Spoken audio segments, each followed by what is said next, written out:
Hi everyone.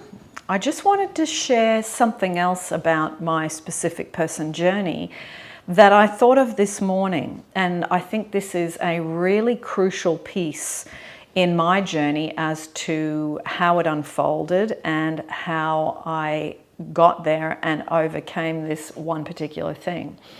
And it's about removing your attention from your sense of loss. Okay, now it's very easy when you're having issues with a specific person, or your specific person isn't talking to you, or they're blowing hot and cold, as many of you are experiencing.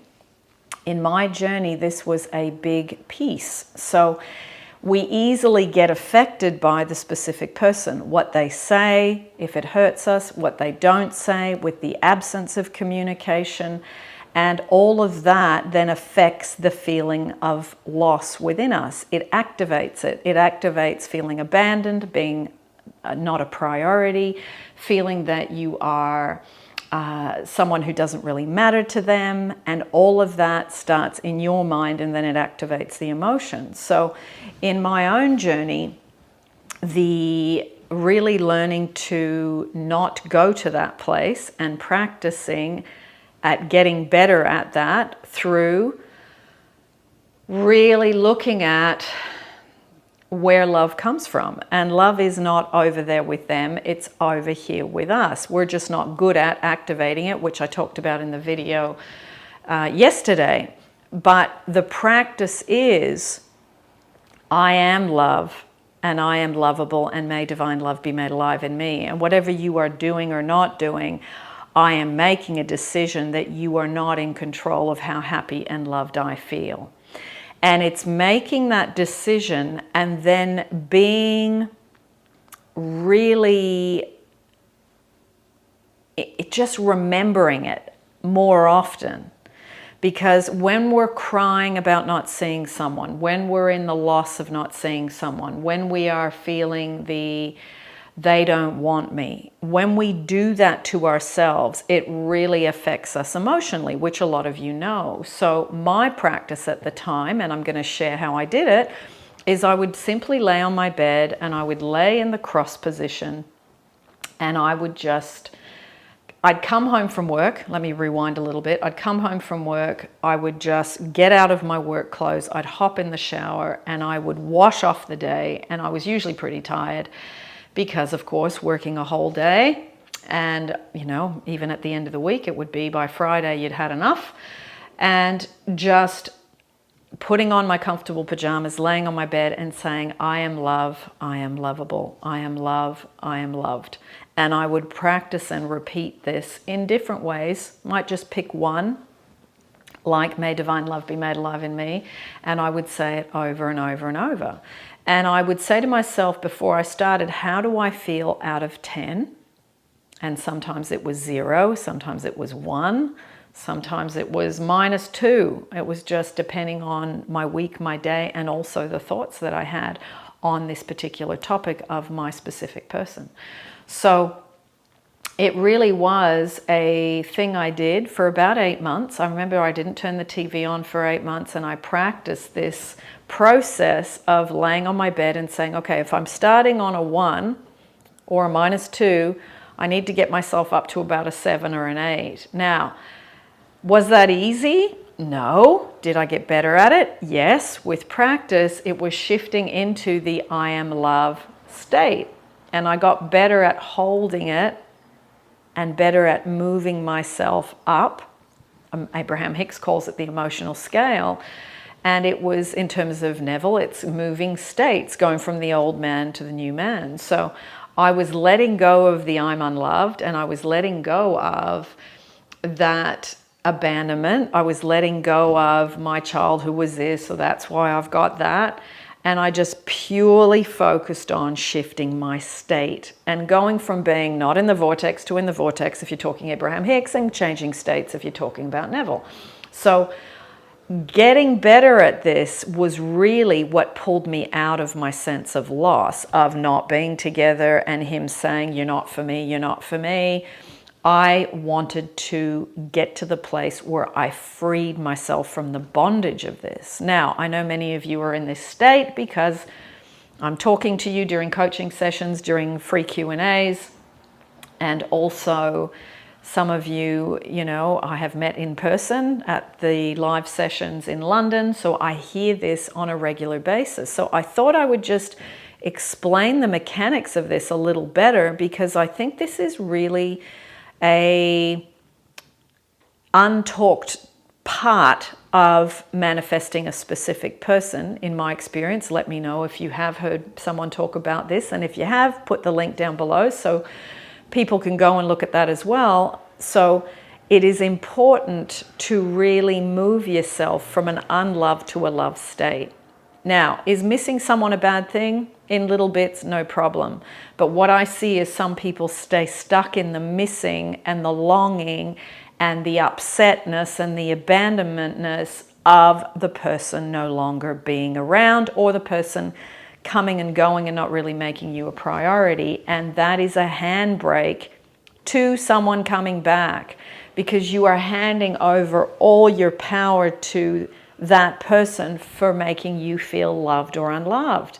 And that's a childlike state, and that's okay, because we do have that dynamic that we come from that, but there has to be an evolution in that process, that you free yourself from, you're my source of love, you're no longer here, I'm in pain about it, I miss you so much, I'm thinking about it, and I'm reinfecting myself with the loss again and again and again and again. And that is harming you, and that is therefore having a knock-on effect as to what happens in the 3D with that person, okay? Now, you don't have to be good at it straight away. It's a practice, like a meditation practice. It's an emotional practice, okay? And it's an emotional practice that needs to be generated by focusing the mind in a different way to then generate a different emotional response, okay? No one can make you feel unloved unless you hand your power over and you allow that to affect you. So ask yourself, am I doing that, as I was at the time? And can I make the effort to make a decision and say, I no longer want to give that power away to my specific person, because it's not their job to make me feel loved, it's not their job to make me feel happy, it's not their job to make me feel relaxed and at peace. It is mine. So I'm taking my power back, and I'm going to practice raising my I am love, not loved by you, specific person. I'm going to raise my I am loved between me and me and me and source. And I'm going to get better at that to the point where I free myself from the suffering and the anguish that I have been causing my own self. Okay? Now, that can be a little bit hard to hear, because you think, well, no, if it's them that's causing me the suffering, because if they were here, I wouldn't be feeling this. Well, the thing is, you are not doing them a service if you want to get back into a relationship with them, that you are still like this before you get back in contact. This is the part that needs to be healed. And this is why many of us stay stuck in this for months and then years and sometimes decades. Okay? So think about, okay, where am I at with my specific person, and where am I at on the topic of my focusing on the loss? Am I still doing that? Okay, and am I willing to make a change that I pull my attention away from my sense of loss, so much so that I can feel happy and loved and joyous and secure whether you are here or not?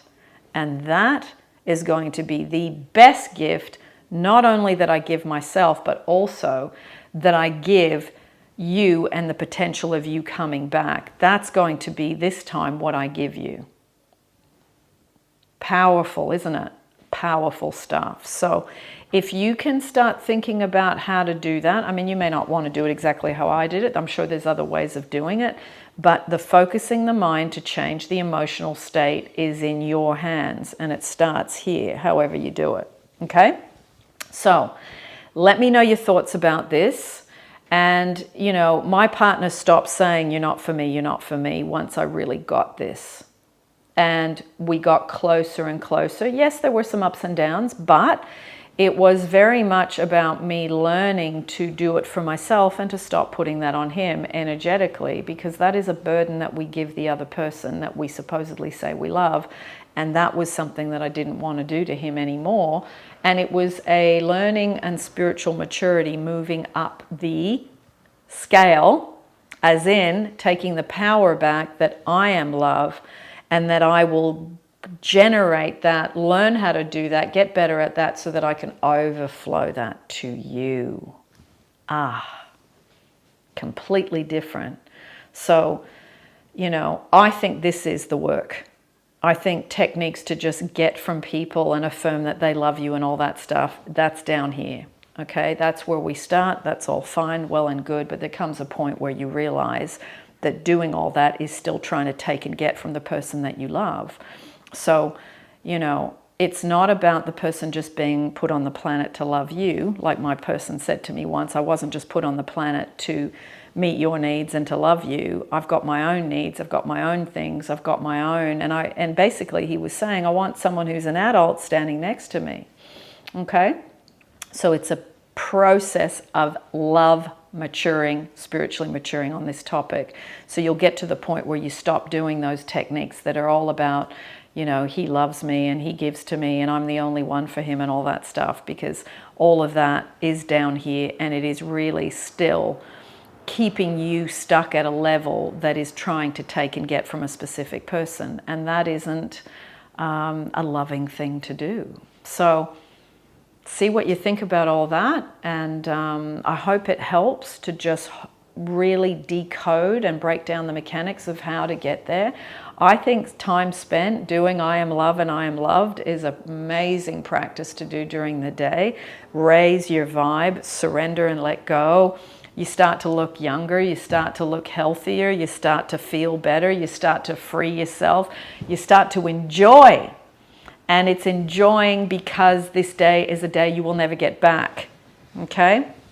So I'm going to put, there's about 3 or 4 meditations that are extremely good on this particular topic, and they are very repetitive with I am love, I am loved, I am love, I am loved. And they are all along that genre. I will put those next to my head here at the end of the video and down in the description for you. And there are some courses where you can develop this as well. Self-love specific person courses, a self-love only course, and a self-love specific person intermediate course, depending on what level you are at. The links are all down below in the description as well. Lots of love, everyone, and I'm going to go and enjoy this beautiful Saturday in London. Lots of love.